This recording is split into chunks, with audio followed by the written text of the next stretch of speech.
Class 9th। Good morning all of you.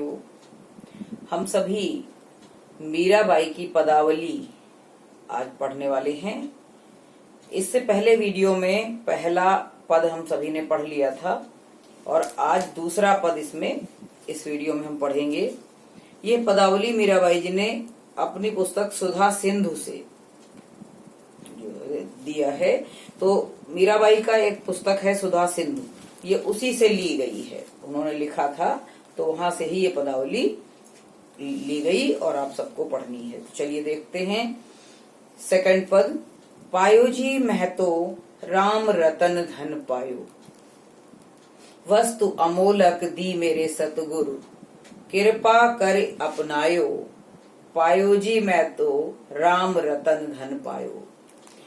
बच्चों, इस पद में मीराबाई जी राम नाम के धन को पाई हैं और उन्होंने सदगुरुओं से, अपने जो उनके गुरु थे उनसे उन्होंने राम नाम रूपी अमूल्य निधि प्राप्त की है, अर्थात राम नाम का मंत्र जो है वो प्राप्त किया है। उसी की चर्चा कर रही हैं कि उन्होंने संत परिपाटी अपना लिया और वो अनन्य कृष्ण भक्त हैं, आप सब जानते हैं।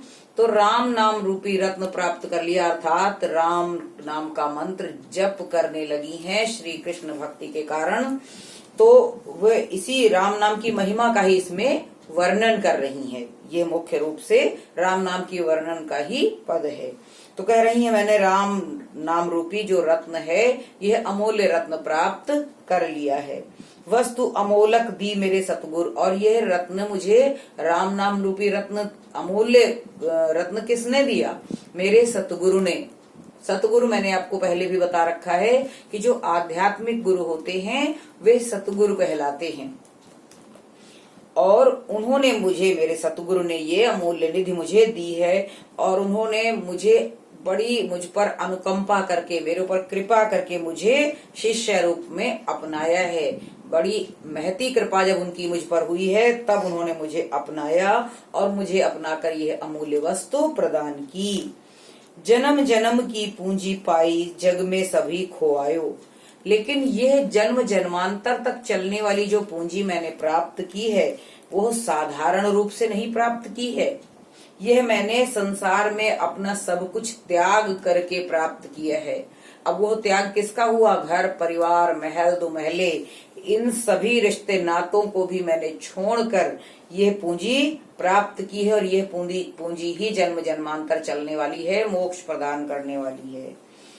जन्म जन्मांतर जो पूंजी चलती है उसी से मोक्ष होता है। जन्म मरण की परंपरा से मुक्ति प्राप्त हो जाती है। खर्चे नहीं कोई चोर न लेवे, लेकिन ये पूंजी बता रही है कि कैसी है। इसे कोई दूसरा व्यक्ति खर्च नहीं कर सकता, इसे कोई चोर चुरा नहीं सकता।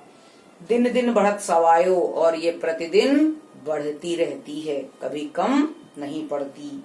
सत्य की नाव खेवटिया सतगुरु। सत्य की नाव क्या है? ईश्वर का नाम। ईश्वर का नाम जो है वही सत्य है।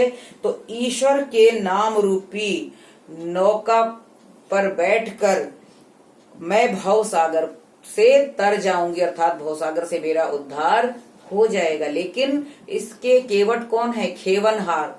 खेवनहार जो नाव को चलाने वाला नाविक होता है उसको केवट या खेवनहार कहते हैं। तो इस जो ईश्वर की राम नाम रूपी नौका को मैंने प्राप्त किया है, इसके खेवनहार, इसके केवट मेरे कौन है? गुरु हैं।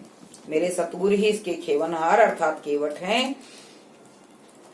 मीरा के प्रभु गिरधर नागर हरस हरस जस गायो। और मीराबाई कहती हैं कि मेरे तो ईश्वर गिरधर को धारण करने वाले श्री कृष्ण हैं, इसीलिए मैं हर्षित होकर, प्रसन्न होकर उनका गुणगान करती रहती हूँ। तो मुझे उम्मीद है आप सबको समझ आया होगा। शब्द शक्ति इसमें विधा और लक्षणा दोनों है। अलंकार में पुनरुक्ति प्रकाश है क्योंकि दिन दिन 2 बार शब्द आया है। गुण प्रसाद है, रस शांत और भक्ति है। चलिए आज का वीडियो इतना ही। नेक्स्ट वीडियो हम अगला पढ़ेंगे तीसरे पद के लिए।